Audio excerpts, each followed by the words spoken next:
Okay, hello. Welcome to part 2 of designing my portfolio.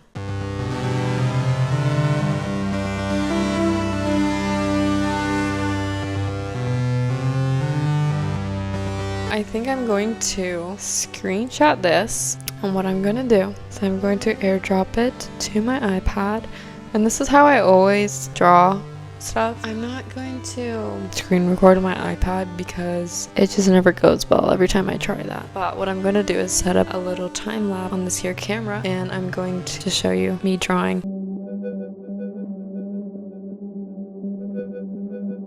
This is my iPad. Let me move this. I just lock this layer that has a photo on it, and then I add another layer on top. And you should always do that. Never draw directly onto the image, because you always have to leave room for yourself to work backwards a little bit. And then I'm just gonna start drawing. So, cue time lapse.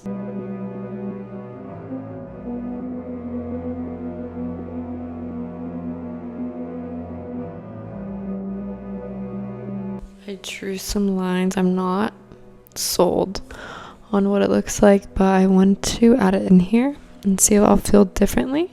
Okay, hello, it's the next day. Wanted to give a little bit of an update. Last night, I drew out that drawing that you saw me make. I spent a long time trying to figure out how to place it over my navigation section in Framer. And then once I finally figured out how to place it in that section, I actually decided that I hated the way that it looked. So it was a little bit frustrating and I didn't want to record again, but it's the next day and I'm feeling recharged. I cannot wait to finish this. I think that I only have to place content. I just have to place in content and I have to do the copywriting for it, which I hate copywriting. So I'm probably gonna do that off camera.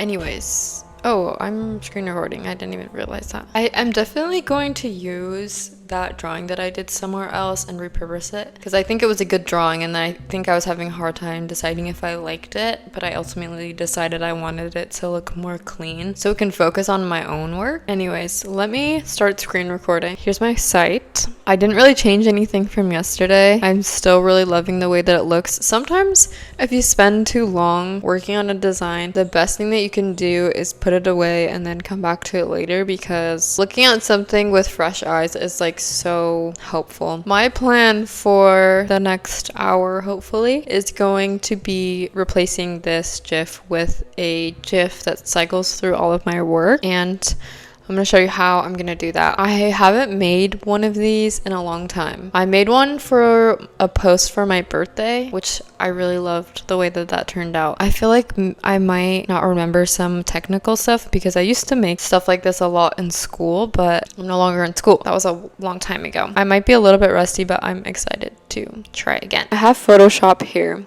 and I have underneath their timeline panel open, and this is how we're going to make the GIF. Also, I have a canvas, and I think it's 1000 by 1200 pixels. I just liked this aspect ratio and I didn't want it to be a super huge file. So I'm gonna drop in some of my work and hopefully everything will go well. Yeah, so I'm gonna start doing that.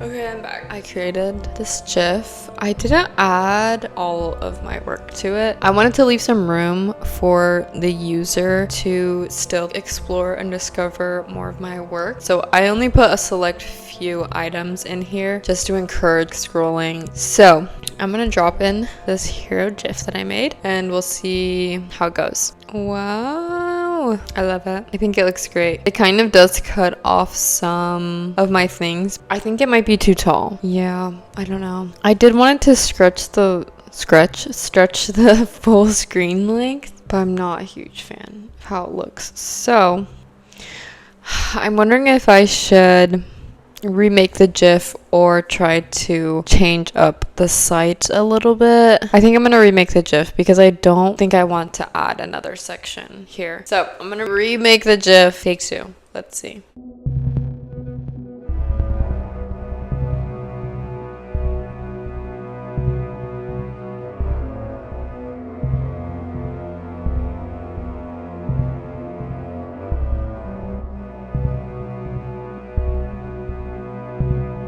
Okay, I made it a 1:1 aspect ratio, so hopefully this will look better. I think this looks really great. This is perfect. It's exactly what I wanted. I cannot get my videos to transfer from YouTube to my site, so I think I'm gonna change this section and maybe make it just like a testimonial section and list a bunch of feedback that I've gotten from some clients that I've worked with. I think I'm gonna change this content section because I just don't want to spend a super long time like troubleshooting this.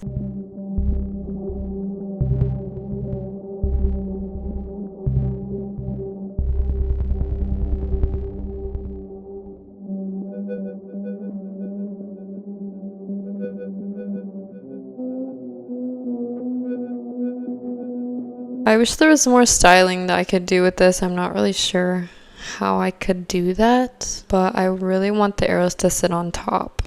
I mean, the arrows aren't the worst thing in the world.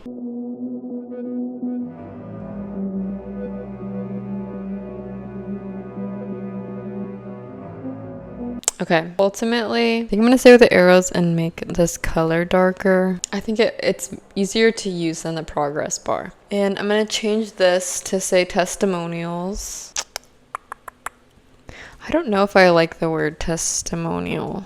What's another word for testimonials? This is how I do copywriting, by the way. I'm just looking up synonyms. I kind of just want to say client love. Does that make sense?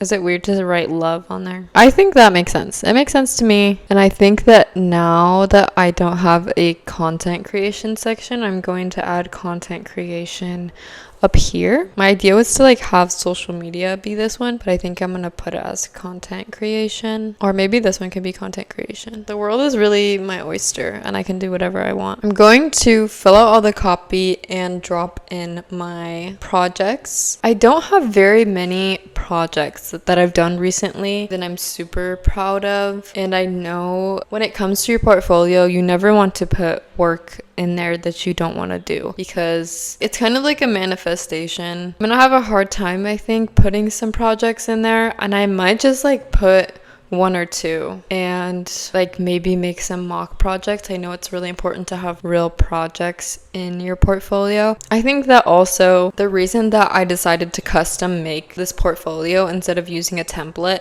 is because this portfolio is also a project that I've done. I think that's the part that I'm kind of dreading, and that is the reason why I've been putting off making my portfolio for so long. But I think that this is so awesome. I'm proud of myself for finally doing it. So I'm gonna put in all this copy. I think I'm just gonna do that off screen and then come back and show you my final version. Hopefully I'm gonna finish it by the end of the day. I still need to buy my domain and connect my account to a domain. When I see you again, my portfolio will be done, hopefully. I added all the copy and I added some of my project. I think that when I release this website, I'm not going to have any projects on it for a while. Just for time's sake, I really want to announce it today. Also, there's like some projects that I've done where I'm not entirely sure NDA wise if I can put them on my website. I need to reach out to a couple people and double check that. So for now, these projects that I have on here are just placeholders so I can see what the content looks like. I bought my domain and I'm trying to connect it to Framer. My domain, I bought it off Squarespace Domains. I'm really hoping that I'm not going to regret doing that. It's been pretty okay so far. My domain was $14 for the whole year, which I think is pretty good. And for the Framer membership that I got, it was $180 a year, or it was $20 a month, and I just did the yearly because I just got paid and I want to stay consistent. It's definitely an investment. I wanted to just make sure that I was going to stay consistent throughout the year and keep updating my site. Let me screen record really quick. It still has the Framer URL here because it hasn't updated, which I'm a little bit concerned about. It's been like over 30 minutes. Okay, I feel like my hair looks crazy, so I put it up. I am using Safari right now, so I wonder if I use Chrome. Yeah, okay, that's awesome. Safari always takes a long time to update like that. Anyways, live.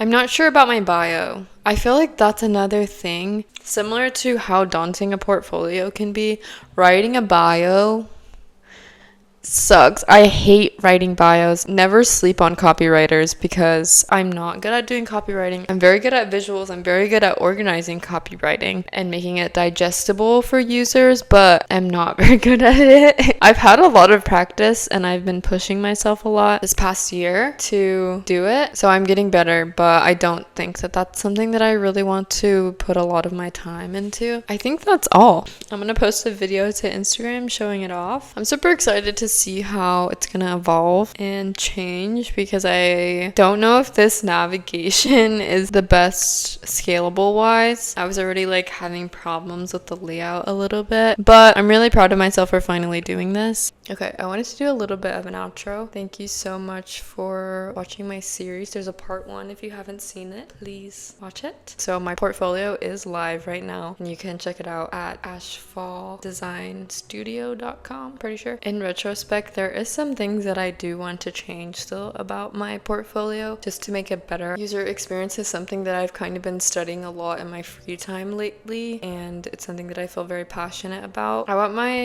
user experience to be very thorough. I'm probably going to be doing some revisions on my portfolio, but I don't think I'm going to make another long form video like this again for a while about my portfolio. If you want to see more of my user experience, you can follow me on Instagram. If anyone watching this could also DM me on Instagram and just tell me a little bit about your user experience on my site, that would actually help me so much, and I might have a little questionnaire for you. So if anyone wants to be a guinea pig for me, please DM me. But thank you so much for watching. It literally means so much to me. If you could also like this video and subscribe if you like my content. But anyways, thank you for watching. I'll see you again soon. Bye.